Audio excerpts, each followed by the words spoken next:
Oke, bismillahirrahmanirrahim. Assalamualaikum warahmatullahi wabarakatuh. Halo, apa kabar sobat Parbeng semuanya? Nah, kali ini kita bertemu dengan master. Bahasanya master nih. Tapi di sini masternya master apa sih? Biar dijelasin sama teman kita, sobat kita, suhu kita yang satu ini, senior kita pokoknya juga ya. Jadi yang kita bahas tentang masalah free fly atau burung yang terbang-terbangan. Ini dia Mubarok John. Ya, gimana Om? Apa kabar Om? Om, baik Om. Ya, ini sebenarnya nama Mubarok John asli nggak sih? Sebenarnya Mubaroknya asli. Oh, emang beneran? Oh, Johnnya tambahan. Wah tuh, kita baru mulai aja burung dan nemplok. Jadi kita bisa tahu ya suhu master tuh gimana sih masalah free fly. Nah, jadi gini, sebenarnya kita mau nanya banget nih. Banyak banget pertanyaan dari teman-teman sekitaran burung free fly. Ya. Kisaran burung free fly. Cuman kita tanya-tanya dulu deh sama manggilnya enaknya apa nih? Om, Bang, Pak, Mas, Neng. Apa aja lah. Ya, jadi gini. Nama aja lah ya. Nama aja, John aja gitu ya. Kayak gini John. Pertama emang suka di parrot atau pertama pasti bisa sampai tertarik di terbang-terbangin burung nih? Awalnya sih dulu tertarik sama falconry, elang. Oh, basicnya falconry, oke. Cuma karena di Indonesia kurang banyak yang minat, terus kita nggak ada culture, banyak yang kurang tahu dan caranya itu terlalu ribet. Nah, tapi lebih enak di parrot, gitu. Lebih setia lah. Ribet. Kalau di falconry lebih ribet. Jadi karena ada keribetan itu beralih ke parrot. Beralih ke parrot. Oke, jadi jauh dong. Sekarang ada di parrot gimana nih? Kalau secara ilmu sih jauh lebih tinggi falconry dibanding parrot. Oh, secara ilmunya, teorinya tuh ya. Teori falconry itu lebih tinggi. Lebih tinggi, jauh lebih tinggi. Oh gitu. Jadi sekarang akhirnya parrotnya lebih simpel nih. Di Indonesia kayaknya lebih ini juga ya. Iya, karena orang Indonesia kan nggak mau ribet gitu ya. Karena dia kan falconry itu makannya daging. Oh iya benar. Dan daging segar, mesti potong atau apa. Orang Indonesia harus segar. Harus segar. Berarti kalau emang kurang oke kayaknya. Apa namanya? Harus terus prepare ya, tiap hari keluar dong beli ya. Betul. Jadi agak ribet. Oh, jadi agak ribet. Jadi kalau parrot lebih oke lah ya. Jadi yang pertama karena falconry itu harus tiap hari lebih fresh ya, harus fresh food. Sedangkan kalau parrot makan daging. Kalau ini parrot kita bisa makan buah-buahan, bisa nyetok ya. Gampang lah di kulkas juga. Oke, bisa nyetok. Nah, sekarang nih di TV banyak banget masalah free fly. Hampir semua komunitas dibahas ya di beberapa stasiun TV itu udah komunitas yang Jakarta, Bekasi, yang di daerah-daerah pun sudah diliput masalah free fly. Dan akhirnya di sosial media pun banyak banget yang keluar seakan-akan dia paling jagonya gitu kan. Oh, ini teori gitu. Keluar semuanya. Sebelum kita masuk ke sana, kira-kira dari John sendiri pengalaman main free fly di parrot berapa tahun nih kurang lebih? Saya dari 2014-15 ya, saya sekitar 2014-15. Lumayan lah kalau secara durasi udah lumayan itu ya ilmunya. Oke, sekarang gini deh. Mungkin ada masukan buat kita sharing ya di sini ya, bukan menggurui maksudnya ya teman-teman sobat Parbeng semuanya. Kita coba tips and tricksnya dari Om Mubarok John ini apa aja sih yang akhirnya gini loh. Banyak banget pemain baru yang dia ketika latihan itu mungkin karena nggak ada pembimbing, nggak ada mentor lah. Akhirnya dia otodidak, browsing, nyari tahu tentang gimana sih cara ngelatih free fly dari YouTube yang lain gitu kan. Dan akhirnya ketika dicoba kok nggak mau ya, escape sampai akhirnya beberapa bulan lalu itu sosmed isinya burung escape semua. Iya bener ya? Betul. Green wing escape sampai 4 ekor gantian, kemudian ada Patagonian. Wow, apalagi yang kecil-kecil banyak banget. Nah, sekarang kira-kira kasih tau dong ke sobat Parbeng kesalahan free flight bagi pemula. Free flight apa free fly ini? Ada dua sih mas. Bebas mau ngomong free fly boleh, free flight boleh. Oh, bebas ya. Ya udah kita FF aja ya singkatnya ya. Ya, buat FF kesalahan pemula FF. Yang pertama apa nih kira-kira? Apa ya? Paling orangnya secara teori itu banyak. Secara teori orang banyak cara yang berbeda-beda. Nanti tapi kembali ke karakter burungnya sendiri. Jadi kita dengan level 1 bisa menciptakan burung free fly, tapi kadang-kadang kita mesti level 2 buat karakter burung yang berbeda-beda gitu. Level pertamanya pengennya pasti mau FF. Yang keduanya harus kenalin karakter. Iya, karakternya. Kadang-kadang ada yang kita mesti ngeluarin level 3 atau level 4 gitu loh. Maksudnya cara. Wah, apalagi tuh level 3 4. Maksudnya cara trik kita. Misalnya kayak burung kayak gini tuh harus kayak gini, burung kayak gini tuh harus kayak gini gitu. Spesifiknya gimana nih? Burung gini maksudnya burung bandel atau ini burung gigitan atau karakter burung itu kan beda-beda ya. Oke, misalkan gini deh, kalau burungnya takutan. Nah kita kan berarti lebih dideketin buat ke trustnya dia loh ke kita. Trust si burung kepada owner. Oke. Karena kan burung penakut. Terus kita kayak bisa biasanya dia tuh di tempat yang rame-rame gitu loh. Kayak mandi jemurnya gitu loh. Jadi kalau ada burung takutan, solusinya dibawa ke tempat yang rame. Bisa juga kayak gitu. Salah satunya ya, salah satunya sering dibawa tempat rame di mana ada orang lewat. Dan itu nggak ngebullying si bisa juga kan ya? Kita sering bawa ke tempat-tempat FF ya, kayak kan komunitas juga cukup rame. Oh iya. Biar lebih adaptasi aja, lebih nggak takut gitu. Oke, untuk ownernya sendiri gimana? Cuman bawa jalan aja atau memang harus hand feeding lah, bahasa kita kan masih hand feeding gitu ya? Iya, sering-sering pegang. Oke. Kalau burungnya bader, nyerang. Nah, kalau nyerang ini macam-macam nih. Kita lihat dulu kasusnya karena apa. Kalau nyerangnya wildcat, tangkapan liar, itu agak repot. Ada juga yang burung nyerang tuh memang nggak biasa dipegang gitu loh. Karena kadang-kadang kan importer itu kan farm di luar negeri itu kan biasanya cetak burung sampai gede bisa makan sendiri, terus dia taruh aja.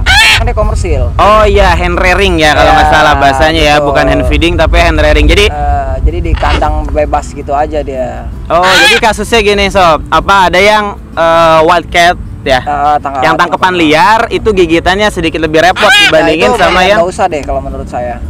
Buat breeding aja dong. Buat breeding aja. Karena gitu. Survive, dia kan udah burung yang udah survive di alam. Nah itu tingkatan escape itu jauh lebih tinggi dibanding burung-burung penangkaran.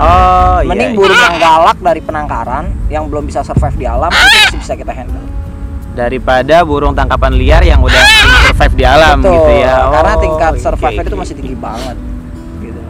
Oke, itu untuk burung yang gigitan tadi ya. Terus kira-kira ada pengalaman apa nih karakter burung yang jadi susah banget nih gitu? Paling sih biasa temuin sih di greenwing. Oh gitu. Greenwing. Karakter greenwing, emang karakter greenwing apa nih? Greenwing itu banyak yang bilang blow on sebenarnya. Jadi banyak teman-teman yang bilang dia itu blow on, dia itu belet, dia itu lemot gitu. Sebenarnya kalau menurut gua enggak, dia itu adalah burung yang menurut gua sangat dewasa dan pintar banget. Cuman memang trustnya dia susah banget gitu. Jadi kita tuh benar-benar benar-benar harus bisa kayak masuk ke dunia dia gitu loh. Jadi bisa kenal dia tuh lebih kenalin bocah ya. Iya. Kalau udah trust dia udah percaya banget nih, bondingnya tuh benar bonding banget sama kita. Itu tuh lebih perfect gitu loh.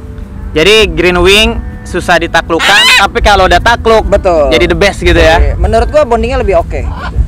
Lebih oke bondingnya. Itu pengalaman yang udah pernah dapat ya greenwing. Ya, udah berapa ini tuh? Maksudnya apa gua bilang pasien apa nih? Klien deh gitu. Burung lah ya, berapa burung. Iya, berapa burung deh. Greenwing sih nah ini banyak nih teman-teman komunitas yang biasanya dia udah ngelatih greenwing atau greenwingnya masalah terus baru sekolah ke gua. Gitu. Jadi baru dilatihin sama gua.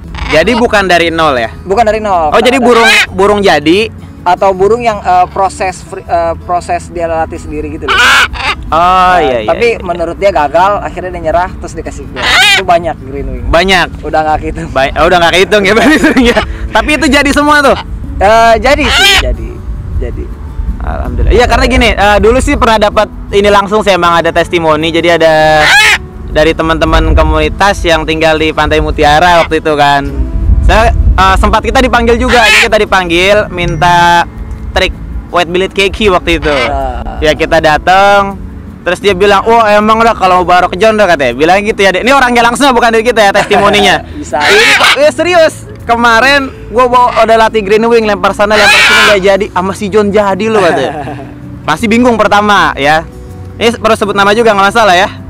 Ya nggak apa-apa. Nggak apa-apa ya. Ya jadi ini yang kasih testimoni Kosansan. Halo. Kalau nonton ya. Iya, kalau nonton. Jadi waktu itu emang saya kesana untuk ngelatih burung trik white-billed keiki minta di trik, tapi ngomongnya gitu langsung. Oh gila si John loh, greenwingnya jadi. Gitu. Ya ini dia orangnya. Jadi teman-teman kalau ada yang mau nanya nanti di kolom komentar tanya aja. Nanti saya sampaikan lagi langsung nih ke masternya. Tapi ada punya nama ya? Namanya apa? Nama yang lain kan kalau pelatihan ini pelatihan sekolah atau apa sih jatuhnya tuh? Sekolah. Oh sekolah ya jatuh ya? Iya. Sekolah khusus free fly? Khusus free fly. Namanya? Parrot Fly Master. Parrot Fly Master. Ya jadi kalau ada yang pengen latihan sekolahnya, disekolahin maksudnya, bukan latihan sekolahnya. Oh sekedar sharing, nanya-nanya. Instagramnya itu ya? Iya, Parrot Fly. Instagramnya Parrot Fly Master. Facebooknya sama? Ada juga atau apa aja nih? Facebook enggak lah, kita main Instagram aja. Oh mainnya Instagram aja. Jadi jangan lupa teman-teman yang kepo, ya sobat Parbeng yang penasaran apa aja sih sobat Om John ini lakukan, itu ada di Instagramnya Parrot Fly Master. Ya dicek aja, di situ ada nomor kontaknya juga kalau mau sekedar sharing. Oke, tadi berarti kesalahan pemula belum tahu kenal karakter burungnya, asal beli gitu ya? Asal beli. Akhirnya ini kayak burung keren nih, budget masuk, beli deh gitu. Ya. Itu kesalahan pertama ya. Jadi harus tahu sesuai kondisi dompet, budget, karakternya pasti tahu dulu, cocok sama orangnya apa enggak. Baru beli, baru bisa ngelatih. Baru bisa latih. Oke. Kesalahan yang kedua nih. Ntar dulu, biasanya sih kalau orang tuh kan awal-awal mau beli biasanya burung bahan, karena dia latih sendiri. Ah iya benar-benar. Latih sendiri. Ya itu sih nggak masalah, oke juga. Cuman poinnya paling penting adalah punya waktu banyak. Oh, spare kalau time-nya. ngelatih sih step by step itu gampang dipelajarin lah ya. Cuman waktunya ini nih, punya waktu banyak atau enggak gitu. Misalnya burung proses nyangkut atau apa gitu loh, kita kan mesti treatment sesuai dengan masalahnya gitu.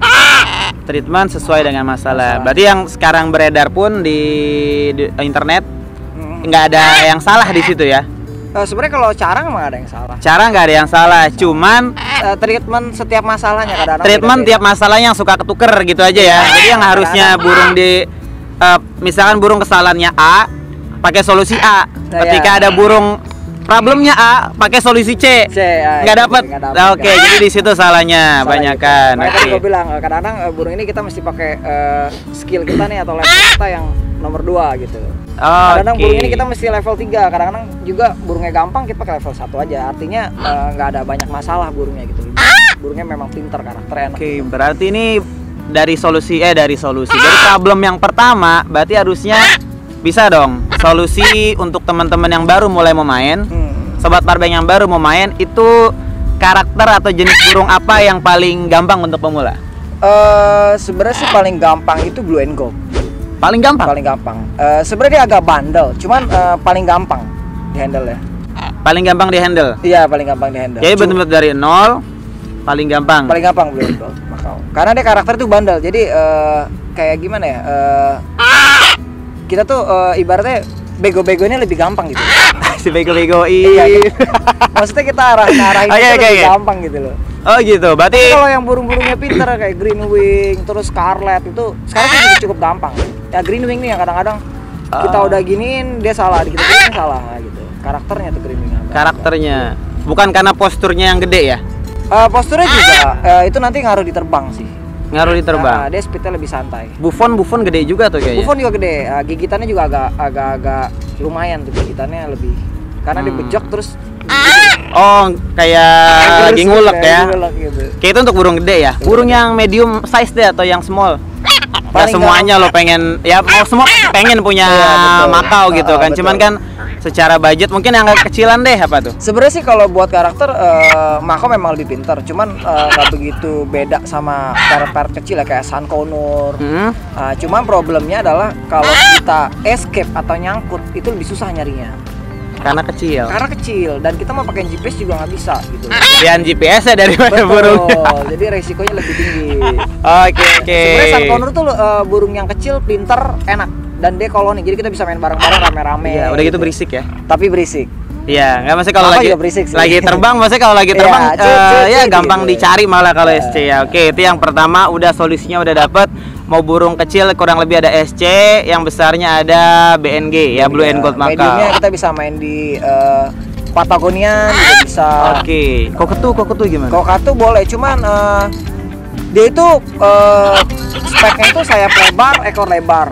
Jadi buat terbang jauh lama itu kurang oke. Oh iya, iya. Karena spek sayapnya sama ekornya beda sama makau. Kalau makau kan melebar melancip, ekornya juga panjang. Ya segitiga lah kelihatannya ya. Jarak burung memang di alam itu jarak tempuhnya juga lumayan oke.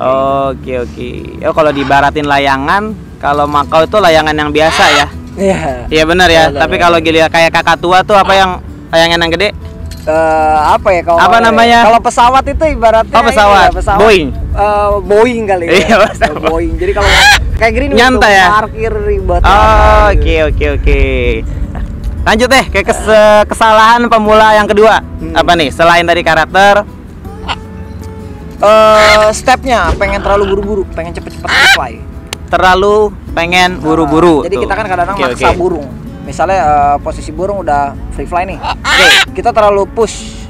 Hajar lempar terus. Itu terbentuk karakter yang bad mood dia. Karena kita mesti kalau dia udah terbang itu kita mesti pacu moodnya juga. Biar tuh terbang tuh enjoy buat dia gitu loh. Misalnya kita bisa terbang bareng-bareng sesuai stamina dan otot dia gitu loh. Jadi naikinnya bertahap aja naikinnya. Oke, naikinnya step by step. Jadi sabar sebenarnya ya. Jadi kesabaran untuk sobat Parbeng ketika melatih free flight, jangan buru-buru. Jangan buru-buru. Nah, kalau dibilang bahasanya waktu, jangan buru-buru. Sebenarnya paling cepet berapa lama sih ngelatih FF dari bahan ya, dari nol nih? Dari nol ya. Dari nol paling cepet dan paling lamanya. Kalau untuk perdana aja sih itu kita bisa di 2 minggu atau 3 minggu ya. Itu 2 minggu 3 minggu udah jadi itu. Kalau kita punya waktu intens ya banyak. Oh, tapi rutin. Rutin di sini day by day apa? Oh iya dong. Senin, Selasa, Rabu, Kamis. Setiap hari.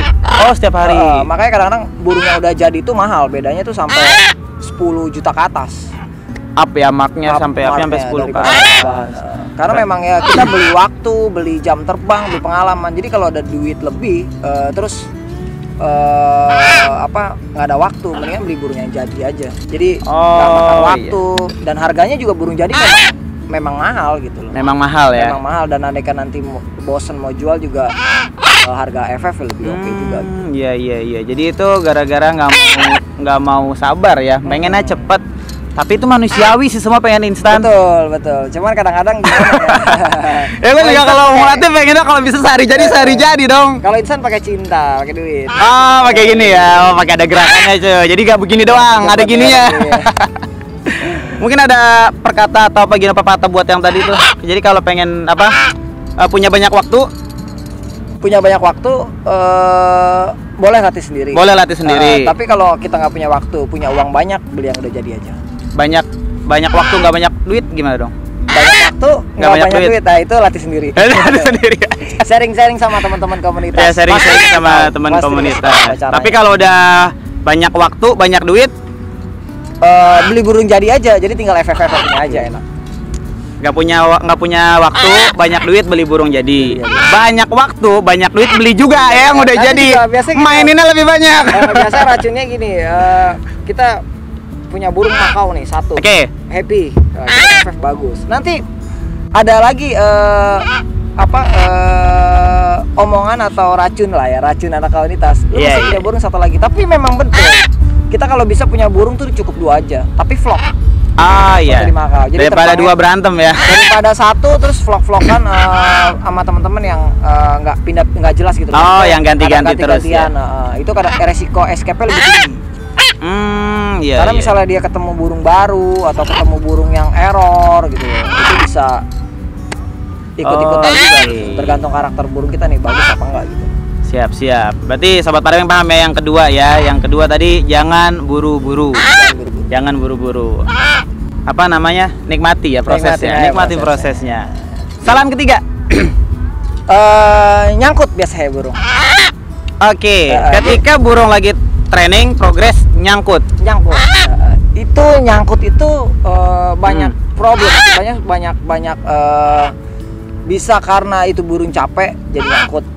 Bisa burung ikut-ikutan terbang sama temennya. Lagi ngevlog nyangkut. Nyasar, terbang nyasar, nyangkut. Gitu loh. Bagi dia nyasar, bagi kita enggak. Maksudnya untuk burung pemula itu udah terlalu jauh gitu loh. Bagi kita kan masih kelihatan gitu. Tapi burung pemula itu kadang-kadang repot buat balik tuh kayak gimana gitu. Pengalaman yang kayak gitu aja sih. Angin ngaruh nggak sih? Angin ngaruh untuk burung pemula. Untuk burung baru pemulanya anggaplah baru seminggu coba latihan gitu ya. Oke, tiba-tiba lagi terbang ketiup angin akhirnya nyangkut. Biasa sih kalau gue ya nggak tahu ya di daerah lain, kita nggak tahu. Kalau di daerah Jakarta ini perdana tuh lebih oke pagi. Oh. Jam 6 itu anginnya nggak ada. Jam 6 pagi. Jam 6 anginnya sedikit lah ya. Tapi kalau udah jam kayak jam sekarang nih, udah anginnya udah lumayan kenceng kan. Iya sih. Nah itu cukup bahaya buat burung pemula. Takutnya ke bawah angin dia nggak bisa balik. Kalau dia buat dia balik. Oke, jadi kesalahan yang ketiga ketika nyangkut itu pahami dulu nyangkutnya kenapa. Kalau misalkan nyangkut pertama gara-gara capek, berarti lu kagak sabaran sob. Kasihan burung dikejar mulu gitu kan. Jadi kalau kasih break lah gitu ya. Iya, kalau berarti kasih break. itu tempat yang sangat terbuka kalau bisa. Yang nggak ada pohon, nggak ada apa. Jadi biar matangin dia dulu. Oh, matangin. Jadi usahakan di lapangan terbuka. Lapangan terbuka untuk siap-siap perdana. Oke, untuk perdana kalaupun nyangkut ini berarti ada burung bagus tiba-tiba nyangkut mungkin karena keseringan dilempar karena capek. Bisa juga. Atau yang kedua karena tadi ya ke bawah arus lagi ngevlog. Nggak bisa balik. Atau temennya nyangkut gitu. Oh, berarti harusnya kalau ngevlog itu sama yang sepantaran dulu dong. Iya. Jangan sampai burung yang udah pro nih menang mulu sama burung baru di-vlogin. Tapi kadang-kadang juga kita butuh misalnya burung kita nih udah cukup matang, kita mau latih jam terbang, kita bisa vlog sama burung yang bagus juga gitu. Oh iya. Vlog gandeng gitu, maksudnya gandeng. Berarti biar tetep... burung kita tuh ikut bagus. Cuman problemnya kalau burungnya bagus banget itu kejauhan, burung kita nih ngikut nggak kuat bisa nyangkut gitu. Oh iya. Berarti sebenarnya back to owner ya. Back to owner. Kembali ke ownernya, kira-kira pengennya kayak gimana, kondisinya kayak gimana, kayak gitu. Terus juga kadang-kadang orang habis lempar balik mau lempar lagi. Nah itu juga kita nggak bikin mood burung free fly itu enak gitu loh. Biarin dia break dulu bentar. Oke. Nyantai, nanti udah cukup nyantai baru kita lempar lagi. Berarti termasuk kesalahan lagi itu ya? Oh, iya. Karena nggak sabar tadi lempar terus ya. Betul. Oke, ada lagi nggak nih? Ada yang keempat atau sampai situ udah? 3? Bingung juga apa ya, tergantung masalahnya nih, banyak juga kan, kadang-kadang ada yang ini ada yang ini gitu. Kalau dijelasin satu bingung juga, cukup banyak sih masalahnya. Oke, berarti nanti kita bikin part 2, part 3, part 4 bersama Parrot Fly Master nih. Oke, mungkin untuk sekarang itu dulu. Ya, jadi kesalahan-kesalahan pemula untuk ketika main FF tadi, yang pertama nggak kenal karakter si burung. Ya, asal beli aja. Ya, asal pengen coba nih kayak burung bagus nih, lucu warnanya, tapi dia nggak tahu karakter aslinya gimana. Itu kesalahan pertama. Yang kedua itu karena nggak sabar tadi ya. Iya, nggak sabar. Karena nggak sabar, pengennya buru-buru. Ya, pengen buru-buru dan akhirnya ya udah asal lempar terus dan akhirnya burung yang nyangkut. Nah, kesalahan ketiga tadi nyangkut di sini berarti karena si owner itu nggak tahu nih penyebab nyangkut awal kenapa, karena kecapean atau tadi yang asal ngevlog. Tapi untuk yang ketiga belum ada solusinya nih. Solusinya gini, kalau dia burung nyangkut, tergantung. Kalau burungnya masih pemula, kita bisa jemput. Kalau posisi pohonnya itu nggak aman ya. Artinya nggak aman ini artinya? Biasa kan kalau di Indonesia itu orang umum melihat burung kayak gini tuh duit gitu loh. Ah iya. Sebenarnya kalau kayak nyangkut pohon itu, kalau pohonnya masih kepantau, kita diemin dulu, biarin orang yang ngambil kalau bisa. Nanti udah orang itu lempar ke kita gitu. Biar balik gitu, biar kayak FTM lagi gitu. Ya, ini dulu sering denger nih dari ketua IPL ya, dari Om Pramono. Dulu sering bilang tuh awal. Saya dulu soalnya blank banget nih masalah ilmu free fight. Kita nggak tahu, tapi kalau masalah trik ya boleh lah gitu kan. Tapi kalau masalah free fight kita sama-sama blank banget. Cuman dulu Om Pram pernah bilang gini, halo Om Pram, kalau misalkan ada burung nyangkut, ownernya jangan deket-deket. Betul. Ya, ownernya agak kasih jarak. Yang penting si burung bisa ngelihat si owner gitu kan. Oke. Karena mengajarkan kebiasaan itu suatu hal yang buruk. Kita nggak mau owner nggak boleh jemput gitu loh. Biar burung yang nyari. Itu buat ngelatih mappingnya dia. Oh, ngelatih mapping biar burung kalau nyangkut jangan dijemput. Jangan dijemput sama owner. Jangan dijemput sama owner ya, kayak jangan dijemput sama owner. Cara kalau burungnya udah cukup lancar atau cukup mateng ya, itu kita bisa usir dengan cara kita sambit pohon atau kita goyang pohon gitu loh. Orang lain. Laser ya, laser itu ya. Atau ada pistol apa tuh, gel. Oh iya. Mungkin kalau di luar negeri ini nggak boleh. Di Indonesia abusing jatuhnya, animal abuse ya. Iya, tapi kalau di Indonesia masih fine aja ya. Fine aja lah ya. Oke, jadi tips yang ketiga tadi solusinya ketika nyangkut, owner nggak boleh jemput. owner nggak boleh jemput. Dalam kondisi kecuali apapun. urgent. Kecuali urgent di sini berarti udah dikeroyok sama orang. Dikeroyok sama orang atau misalnya udah dia tuh nggak berani atau nyangkut kena benang. Oh iya, kena benang layang. Kalau benang layang nggak bisa ngapa-ngapain susah tuh ya. Dia sama orang lain kan nggak mau one man kadang-kadang gitu. Oh iya benar. Oh iya, karena karakter burungnya one man nggak bisa dibantu sama yang lain malah gigit. Jadi owner mau nggak mau harus jemput. Harus jemput kalau urgent. Jadi kalau misalkan burung nyangkut di posisi aman di sini berarti orang nggak ada mau ngambil, masih kepantau. Jadi lebih baik sobat Parabeng sebagai owner nungguin aja, ya nungguin. Betul. Kita tunggu tuh si burung bakal nyari lu apa nggak sih gitu ya? Betul. Oke, jadi kalau misalkan dia udah nyari, tinggal nungguin dia turun. Makanya kadang-kadang kalau orang yang nggak punya waktu lama kayak gitu kan, udah deh jemput aja deh. Kita udah gak ada waktu nih, atau udah mau pergi, atau udah mau ke kantor, atau mau apa gitu. Oh itu karena emang waktu ya, karena ada urusan lain. Kayak gue, itu akan gue diemin aja, mau sampai mana juga. Berarti lu profesional dong di sini, fokus nggak ada kerjaan lain. Prioritas pagi tuh buat latih burung. Sisanya ya family time. Macem-macem lah, ada yang mesti dikerjain lain gitu loh. Oke deh. Berarti kalau ada pertanyaan buat Om Joni, lebih milih have fun apa cuan? Have fun plus cuan. Diambil dua-duanya. Have fun plus cuan. Oke, iya manusiawi lah. Siapa sih nggak pengen have fun? Siapa juga nggak mau cuan ya? Oke. Kadang-kadang juga kita jenuh juga sama burung udah lama. Cuma iya ya, sih bener. Kita harus bisa handle aja gitu. Oke. Harus bisa gimana caranya biar kita tuh nggak jenuh sama burung. Jadi kita nggak jenuh sama burung, burung juga nggak jenuh sama kita. kita. Ketika terbang pun dia moodnya selalu bagus. Enjoy. Ya mungkin terakhir ada sepatah dua patah kata yang dipatah-patahin buat sobat Parabeng yang pengen terjun ke dunia free flight. Apa nih? Paling masalahnya sih kadang-kadang juga ada tuh kayak jatuh di tanah. Misalnya kita FF burung jatuh di tanah. Itu bisa jadi karena itu kan biasanya otot ya, masalah otot di sayap. Ya. Atau di pernapasan. Enggak, dia biasanya tuh burung-burung display gitu ya. Jadi burung iya, burung biasa nangkring ya. Biasa nangkring gitu loh. Nah, itu kadang-kadang ngatasin masalahnya juga kita mesti diemin kalau dia di bawah tanah. Cuekin aja. Misalnya kita lihat terus jatuh di bawah tanah kan, dekat. Nah, itu kita mesti diemin. Dia ada rasa niat balik atau enggak gitu. Kalau ada rasa niat balik biasanya dia jalan-jalan gitu ngeliatin kita, mendekat. Nah, itu. Jadi jangan kita jemput juga. Kalau kita jemput, dia akan jatuh-jatuh tanah terus. Oh, jatuhnya problemnya sama kayak yang ketiga nyangkut tadi ya. Iya, antara nyangkut di atas sama nyangkut dari bawah. Oke. Jangan dijemput juga. Kalau bisa jangan dijemput. Kalau bisa jangan dijemput kecuali ada predator atau apapun itu bentuknya ya. Oke deh. Biar dia kita tuh ngelatih dia biar ngebiasain dia tuh buat balik ke kita. Kalau dia dalam masalah apapun dia mesti balik gitu loh. Oke. Nah, biasanya kayak gitu tuh ada burung yang karakter mesti kenyang sedikit, macam-macam ya karakter burung. Ada yang mesti kita kasih makan sedikit baru bagus gitu loh. Oke deh, siap-siap. Berarti ini sebenarnya masih banyak banget nih. Empuk banget nih pertanyaan, cuman kayaknya kita akan buat di part berikutnya ya bersama Pilot Flymaster Om Ahmad Mubarok John. Waduh. Oke, yang pasti sampai sini dulu. Jangan lupa like, komen, dan subscribe dan juga di-share videonya kalau kalian rasa video ini bermanfaat. Apalagi ya? Oke, udah deh, sampai jumpa. See you. Wassalamualaikum warahmatullahi wabarakatuh. Waalaikumsalam. Thank you, Om.